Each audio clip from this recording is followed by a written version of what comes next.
Welcome back to the deep dive. Yeah. So you've probably seen those reels online, right? Oh, yeah. Software engineers looking like they roll out of bed at noon, grab a fancy coffee. Maybe play some pool? Exactly. An hour of coding, then it's off for a break. It looks, well, pretty glossy. It definitely can paint a picture. Today, we want to cut through that. We're going deep into what it really takes to master a core skill, data structures and algorithms, DSA. Yep. Yeah. We've got some fantastic insights here from a software engineer at Microsoft, and our mission really is to give you a realistic roadmap. And maybe surprisingly, we're focusing heavily on mindset. You've hit on something really important there. I mean, sure, those relaxed moments, they can happen sometimes. Right. But the actual work, especially getting good at something fundamental like DSA, that takes, significant effort, a real workload. Okay.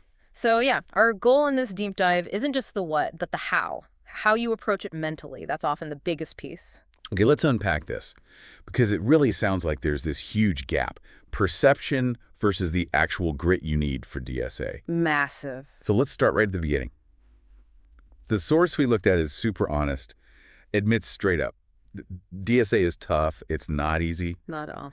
Can you elaborate on that? What's that initial phase really feel like? Yeah, absolutely.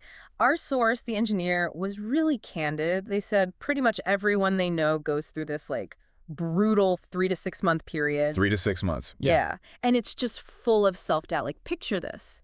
You sit down, you try a problem, you fail. Okay. So you look up the solution, you get that aha moment, right? Think, okay, I get it now. I know that feeling. And then the next day, different problem, maybe similar, but you're stuck again, completely blank. Oh. And you feel like all you're doing is looking at solutions, not actually solving anything. Right, like you're not learning.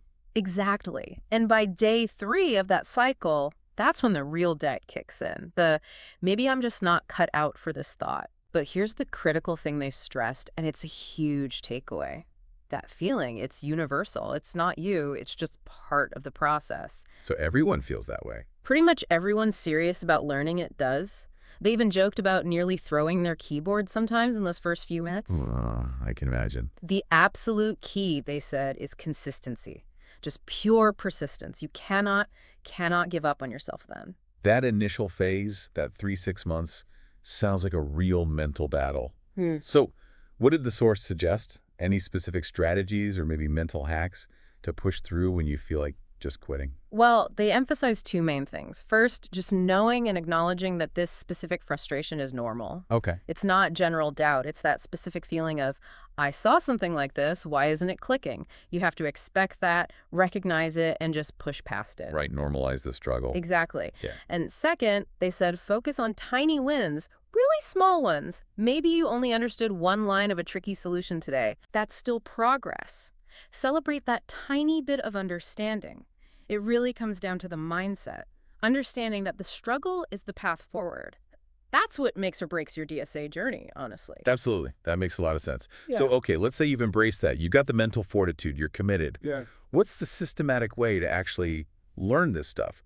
Practically, where do you start? Right, the practicals. So step 1 is picking a programming language. Okay. C++ or Java are pretty common choices. The source mentioned those. Right. But here's a really important point they made, the specific language. It's not the make or break factor in interviews like people sometimes think. Oh, interesting. Yeah, your ability to solve the problem, to explain your thinking, that's what matters.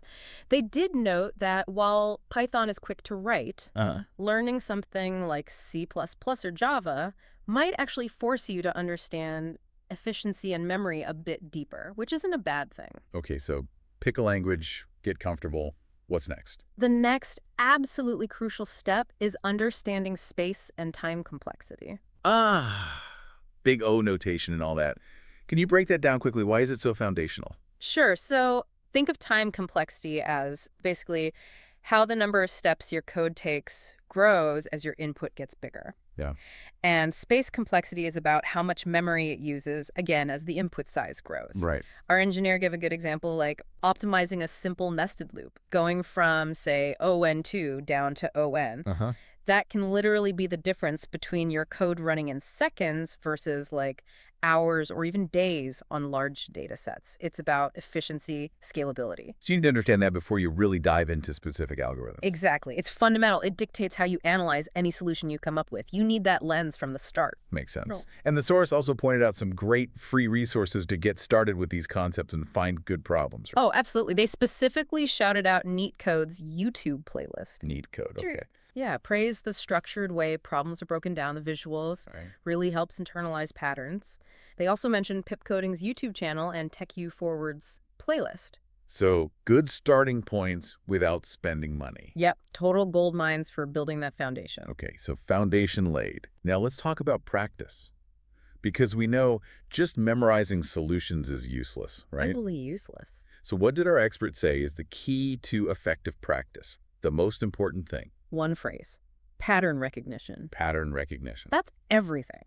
The goal isn't remembering the answer to question X. It's understanding why you use, say, a hash map for question X, or why a two-pointer approach was efficient. Yeah. The engineer talked about consciously building a mental playbook. Like, they'd solve a problem and then mentally tag it. Okay, that was a two-pointer array problem. Or, shortest path, that screams breadth-first search. So you're categorizing the approach. Exactly. So when you see a similar problem in an interview, even with a different story wrapped around it, you recognize the underlying pattern and can pull out the right strategy. If you just memorized, a small tweak throws you off completely. That makes so much sense. So building on that pattern idea, what kind of systematic practice did they suggest? They really advocated for learning the concepts first. So take arrays. First, understand how insertion works, deletion, memory allocation, all that. Got it. Theory first. Then, only then, you practice questions level-wise. Start with easy, get comfortable, then move to medium, then tackle hard. Not just jumping into random LeetCode problems. Right. Avoid that, especially early on. Build up systematically. It builds confidence and ensures you actually understand the fundamentals before hitting the really complex stuff. And this is where tools can help, right? The source mentioned using ChatGPT. Yeah, as a powerful tool, used correctly. How so? What are the specific uses? Okay, so you can ask it for level-wise questions like, hey, ChatGPT, give me 10 easy array problems, then 10 medium. Okay, personalized practice lists. Exactly. It can also help explain time and space complexity for a solution you wrote or one you're looking at. Right. But here's a really crucial tip they shared. Say you got stuck on a hard problem and had to look at the solution. Yeah. Immediately ask ChatGPT for like 2 or 3 similar problems and try to solve those right away. Reinforcing the pattern. Precisely. It forces you to apply the concept you just learned, making it stick. But they did warn, don't use it as a crutch just to get answers. Nice. The value is asking it to explain why or generating those similar problems to force you to struggle and learn, not passive reception. That's a really smart way to use it. Yeah. Okay, but sticking with practice. Our engineer also warned about something common, maybe even counterproductive. Chasing streaks on LeetCode or just racking up huge numbers of solved problems. Oh, yeah. They were very direct about this. They strongly advised against obsessing over getting that screenshot of like 500 solved problems for your LinkedIn profile. Why not? Doesn't it show dedication? Well, maybe. But the ultimate goal isn't the screenshot. It's being able to solve problems effectively in the actual interview, under pressure. Right. The screenshot doesn't mean much if you freeze up. Exactly. Nobody's going to hire you just because you solved 500 questions if you can't demonstrate that ability live. It's about real capability, not just numbers. So, okay, you're practicing systematically, focusing on patterns, not just numbers. What's the next critical piece for making sure this knowledge actually lasts for long-term mastery? Yeah, this is another big one, revision. Specifically, active revision or active recall. Active recall. Now, They recommended creating a dedicated revision notebook. Could be physical, could be an app like Microsoft OneNote, whatever works for you. okay, a notebook for what exactly? For your notes, definitely. But crucially, for the approaches used on difficult questions, write down how you solved it or the key insight from the solution if you got stuck. Yeah, The core concepts. got it. And then this is the active part. They suggested reattempting those really tough questions from your notebook every weekend, like a mini test. So not just rereading the notes. No, actually trying to solve them again from scratch. That active re-engagement, forcing your brain to retrieve the information, that's what moves it from short-term recall to long-term understanding. That's where it solidifies. Right, active recall versus passive review. That makes sense. It's where the true understanding really happens. Wow, okay. We've covered a ton here. Yeah. From, embracing that initial very real struggle to using tools smartly, focusing on patterns, and that crucial active revision. You had to distill all of this down. What's the single, overarching secret to succeeding with DSA? Looking at everything the source shared, it's actually pretty clear. The core secret isn't really about being some kind of genius, some innate talent. No. No, it's much, much more about mindset and persistence. Mindset and persistence. Yeah, it's that absolute commitment to not giving up on yourself, especially during that tough initial phase we talked about. That 3 to 6 month gauntlet.